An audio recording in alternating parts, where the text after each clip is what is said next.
Ulo! Ay mga apo, halimo na kayo dito mga apo. Ang lalaki na, ang lulusog nyo na. O mano. Mano po ako, Lo. Magandang umaga po, Lo. Ulo, hello, Lo. Magandang umaga, Lo. Mano po ako, Lo. Oh mga apo, kay gwapo-gwapo nyo na. Oo. Ano pong binabasa niyo, Lo? Ang binabasa ko, apo.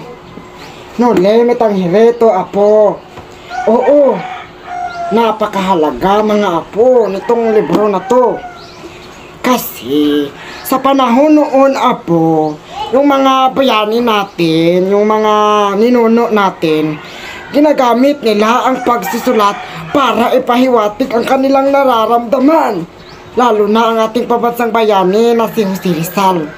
Oo, ginamit niya apo ang kanyang katalinuhan at isip. Sinulat niya ang libro na No Limit ang Hiri upang ipahiwatig sa mga Kastila ang mga kasamaan na ginagawa nila sa Pilipino. At saka, mga apo, maganda ito basahin nyo. Gusto nyo ba basahin ko kayo? Mga apo. Sige, Lolo. Gusto ko po. Ibabasa ko sa inyo ang Kabanata 43 or 43. Oo, na may titulong mga balak, apo.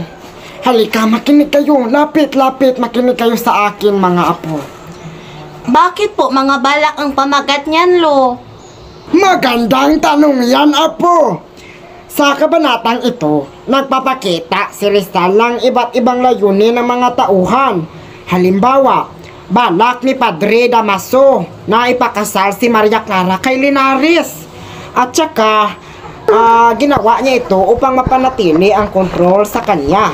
Ipinapakita dito ang mga interes ng mga tao at kung paano nila ginamit ang kanilang kapangyarihan para sa sariling pakinabang, mga apo.